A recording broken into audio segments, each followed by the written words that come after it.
2.300. Ese no es el número de asistentes a un concierto, y no es el tamaño de una protesta callejera. Ese es el número de personas que caminaron juntas durante 3 días seguidos a través de Argentina a mediados de agosto. No estaban allí para una caminata, y no estaban allí para protestar contra nadie. Estaban allí para rezar, y para hacerlo recorrieron 100 kilómetros a pie. Pero ese número no es realmente el punto de esta historia. Por impactante que sea, la verdadera historia es lo que ocurrió una vez que llegaron, y para comprenderla adecuadamente, el mejor lugar para empezar es al final mismo, en el umbral de una basílica, y luego retroceder hasta cómo comenzó todo.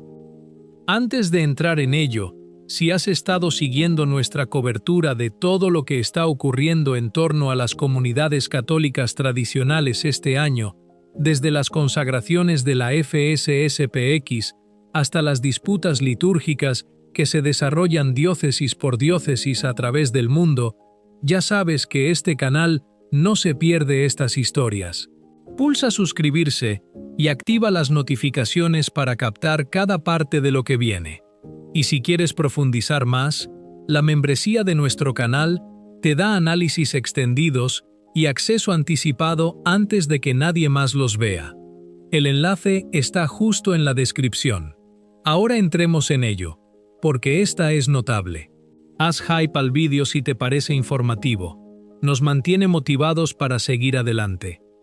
El domingo 17 de agosto, después de 3 días de caminata y 100 kilómetros detrás de ellos, la peregrinación llegó a la Basílica de Nuestra Señora de Luján, el santuario nacional de Argentina. Nadie los detuvo en la puerta, nadie los rechazó. Entraron, y dentro de la basílica tuvieron lugar la adoración eucarística y el rosario. Pero la razón real por la que habían caminado durante 3 días no se celebró allí. La misa, en la forma tradicional, no pudo decirse dentro de esa basílica. La frase exacta proviene del propio organizador de la peregrinación, y se cita aquí sin ningún cambio. Hoy no está permitido.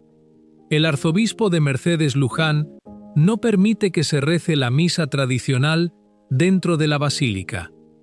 Esta no es una decisión tomada este año, y esa es la primera cosa que casi todo el mundo se equivoca cuando esta historia circula. Esa política se remonta a 2 años. En la misma entrevista, el organizador explicó exactamente cuánto tiempo lleva realmente en vigor este arreglo. Esta es la razón por la que, durante 3 años, se ha celebrado una misa de campo durante la peregrinación. Así que no estamos mirando alguna restricción de nueva introducción. Estamos mirando el 4º año consecutivo en el que la misa se ha celebrado al aire libre, bajo el cielo abierto, más que dentro del santuario hacia el que los peregrinos estaban realmente caminando. Lo que nos lleva a la pregunta que abre todo lo demás de esta historia. Si esa puerta ha estado cerrada durante 4 años seguidos, ¿por qué aparecieron más personas este año que nunca antes? Esta no es una pregunta retórica, y para responderla tenemos que retroceder 3 días, hasta el momento en que los convoyes realmente partieron. Partimos el 15 de agosto, solemnidad de la Asunción, desde la Iglesia de la Inmaculada Concepción en Roldán, en la provincia de Buenos Aires. El lema elegido este año proviene del Evangelio de Juan, capítulo 19, versículo 27, las propias palabras de Cristo desde la cruz. «He ahí a tu madre». Este no es un viaje fácil. Cubre 100 kilómetros de caminos rurales, pasando por pequeños pueblos, extendidos a lo largo de 3 días en el agosto argentino, que se sitúa en el corazón del invierno del país. La misa se celebra diariamente en la forma tradicional del rito romano, en altares montados al aire libre directamente a lo largo de la ruta. Tampoco falta nada más. Rosarios, meditaciones, confesiones, adoración eucarística, todo conducido en una atmósfera que los propios organizadores describen como penitencial. El modelo explícitamente declarado detrás de todo esto es la peregrinación francesa de París a Chartres, que este canal ya ha cubierto en episodios anteriores. La misma que llena las carreteras de Francia cada año con veinteañeros que cargan estandartes y caminan durante días. Entre los sacerdotes presentes este año estaban el padre Raúl Olazábal del Instituto de Cristo Rey Sumo Sacerdote y el padre Agustín María Albrigot, prior de la Fraternidad de San Vicente Ferrer de Chemeré. Esto no es simplemente una masa de individuos caminando en la misma dirección general, y esa es la segunda cosa que se malinterpreta de forma consistente cuando la gente mira las fotografías aéreas de la multitud. La peregrinación está organizada en capítulos, grupos de al menos 7 personas, cada uno con un líder designado que sirve como el vínculo directo entre los organizadores y los propios peregrinos. Cada capítulo está dedicado a un título mariano específico o a un santo patrón, y cada uno surge de un grupo que ya existía de antemano: un círculo de amigos, una familia, un grupo universitario, un estudio bíblico. Las propias palabras del organizador sobre este punto son precisas y merecen citarse directamente. No es una masa de gente caminando hacia Luján, son todos grupos, células cristianas. La idea declarada detrás de esta estructura es que una vez que termina la peregrinación, estos mismos grupos regresan a casa y siguen funcionando como esas mismas células allí donde realmente viven día a día. Y eso lleva de forma natural a la siguiente pregunta. Si no es una protesta, si no es una fiesta, y si no hay ninguna congregación formal ni orden religiosa que realmente dirija todo el asunto, ¿qué es exactamente? No hay ningún programa político detrás de ella, y los propios organizadores son los primeros en decirlo con claridad. No hay ninguna congregación religiosa detrás de esto, y tampoco hay ningún grupo político. Los 3 pilares declarados se resumen en una frase fácil de recordar, que también funciona como algo más cercano a un grito por la propia fe: sacrificio, oración, sacramentos. Aún así, permanece genuinamente poco claro por qué la misa terminó siendo empujada a un campo abierto en absoluto, a menos que se retroceda a 2021 y a un documento específico que cambió las reglas subyacentes para todos. Ese año, el Papa Francisco publicó el motu proprio que devolvió la celebración del misal prerreformado al control directo de las diócesis y los obispos individuales. A partir de ese momento, si la misa antigua podía celebrarse en cualquier ubicación específica, dependía enteramente del obispo local, y las respuestas han variado enormemente de diócesis a diócesis. Esta no es la caracterización de este canal, son las propias palabras declaradas del organizador. Desafortunadamente, el motu proprio del Papa Francisco ha hecho las cosas mucho más restrictivas. En algunos lugares se permite, en otros no. Depende enteramente del obispo.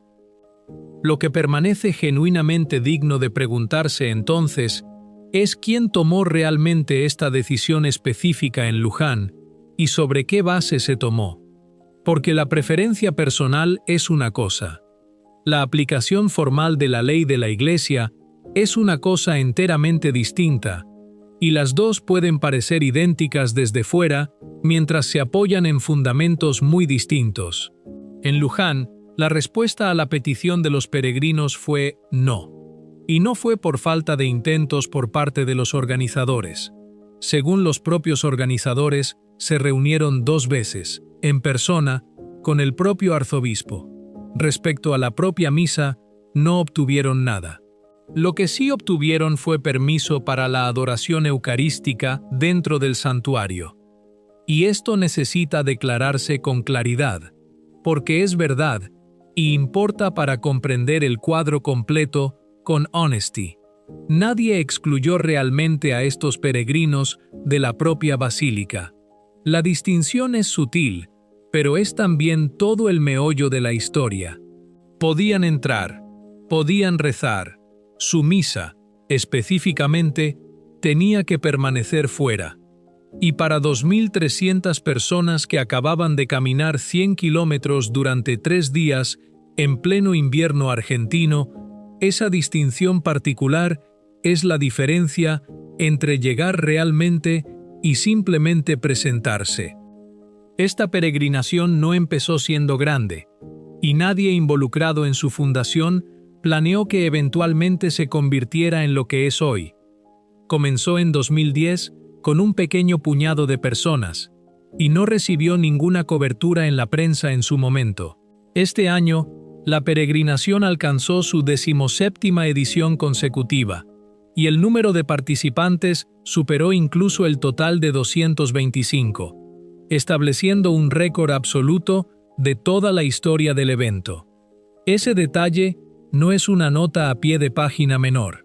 Significa que la curva de crecimiento está subiendo de forma constante, en el mismo cuarto año consecutivo exacto durante el cual la misa ha estado categóricamente prohibida de celebrarse dentro del santuario que toda la peregrinación existe para alcanzar.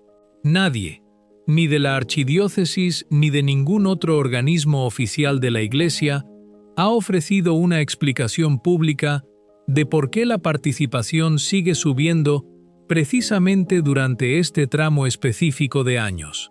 Pero los números existen, y la propia organización los publicó abiertamente, lo que significa que cualquiera puede verificar la tendencia de forma independiente más que simplemente tomarle la palabra a este canal. No todo el mundo lee esta tendencia específica de la misma manera, y la interpretación alternativa merece presentarse aquí completa, porque carga con un peso genuino y serio propio. El motu proprio de 2021 confía explícitamente a los obispos diocesanos individuales la regulación de exactamente este tipo de celebraciones, y un santuario nacional, precisamente por su prominencia y su peso simbólico para todo el país, es posiblemente el único lugar donde esa responsabilidad reguladora específica carga con la mayor gravedad institucional, no la menor. También vale la pena declarar con claridad que esto no es, en ningún sentido significativo, una prohibición absoluta de la misa tradicional conectada con esta peregrinación. La misa en la forma antigua se celebra todos los días a lo largo de toda la ruta, sin interrupción, y la adoración eucarística dentro de la propia basílica ha sido concedida de forma explícita y reiterada. Quienes defienden la posición del arzobispo argumentarían que esto representa un acomodamiento genuino y de buena fe, no una hostilidad abierta, un camino intermedio que respeta tanto el documento de gobierno que la propia Roma emitió en 2021 como la devoción sincera de los peregrinos que hacen este viaje específico. Quienes se sitúan en el otro lado de este desacuerdo específico responden que una misa permitida en todas partes, excepto en el único destino en torno al cual se organizó realmente toda la peregrinación, es, en un sentido muy real y práctico, una concesión que se vacía en silencio de su propia sustancia. Los peregrinos no caminaron 100 kilómetros durante 3 días simplemente para llegar a un edificio y rezar en privado dentro de él. Caminaron específicamente para celebrar el sacrificio eucarístico, en la forma tradicional, en el destino que da a toda la peregrinación su nombre y su propósito, exactamente como hacen los peregrinos de Chartres en Francia cada año cuando llegan a las propias puertas de esa catedral. Una misa de campo celebrada a lo largo de la ruta, por muy reverentemente celebrada y por muy fielmente asistida que sea, no es, en esta lectura, un sustituto genuino de la culminación litúrgica específica que la peregrinación estaba realmente diseñada para alcanzar. Vale la pena situar esta historia argentina específica junto al patrón más amplio que este canal ya ha documentado extensamente a lo largo de todo un año de cobertura sobre precisamente esta misma pregunta subyacente, porque la forma de lo que ocurrió en Luján resulta sorprendentemente familiar. Este canal ya ha rastreado, diócesis por diócesis y país por país, la misma tensión estructural exacta que se desarrolla una y otra vez desde que Traditionis Custodes desplazó la autoridad reguladora sobre la misa antigua al nivel del obispo local individual. En Pittsburgh, un permiso se dejó simplemente expirar, cerrando la única misa tradicional conectada a la diócesis en toda esa ciudad. En San Angelo, Texas, un obispo abrió una misa tradicional mensual enteramente nueva, citando explícitamente la salvación de las almas como su justificación declarada. En Múnich, la propia Oficina de Derecho Canónico de la Archidiócesis emitió una negativa cortés, pero enteramente definitiva, a cualquier petición de regreso al marco anterior a 2021. En Aberdeen, Escocia, un obispo que enfrentaba un cisma local genuino respondió no restringiendo aún más la misa antigua, sino expandiéndola de forma dramática dentro de su propia diócesis, como una estrategia pastoral deliberada.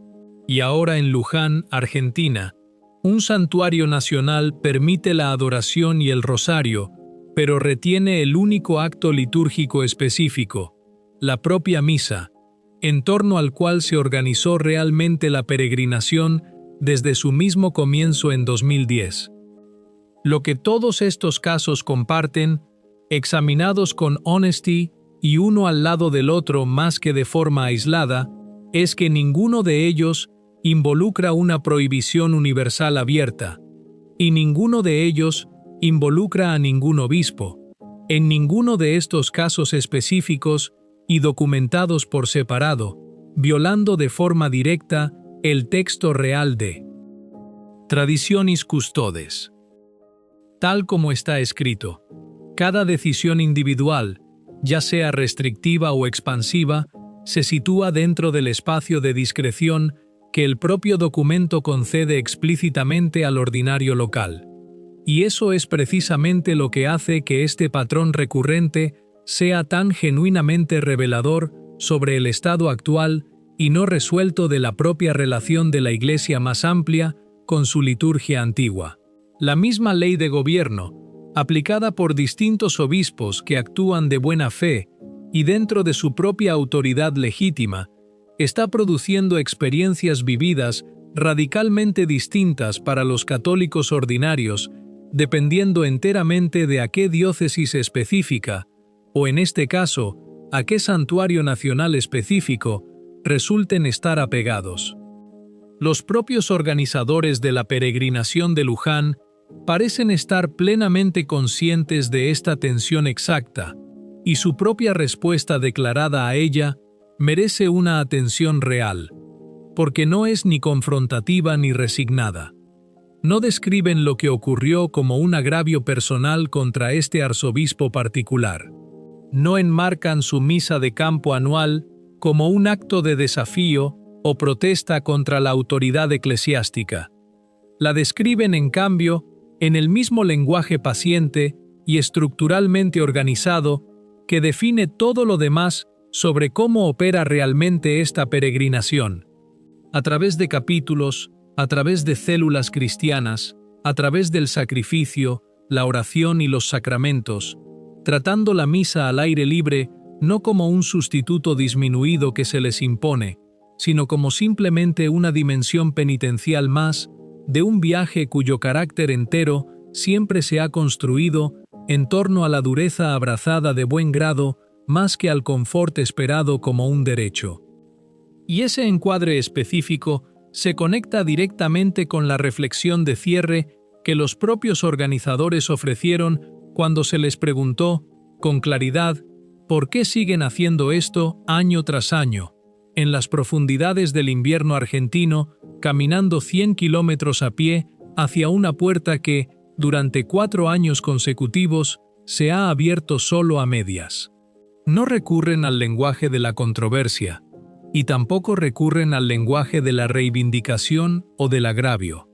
En cambio, citan directamente al Papa León XIII. Hubo un tiempo en que la filosofía del Evangelio gobernaba a los estados. Y luego añaden su propia línea de cierre, enteramente sus propias palabras, más que las de ningún papa. Eso, dicen, es el cristianismo. 3 días al año, explican, se puede respirar realmente ese aire.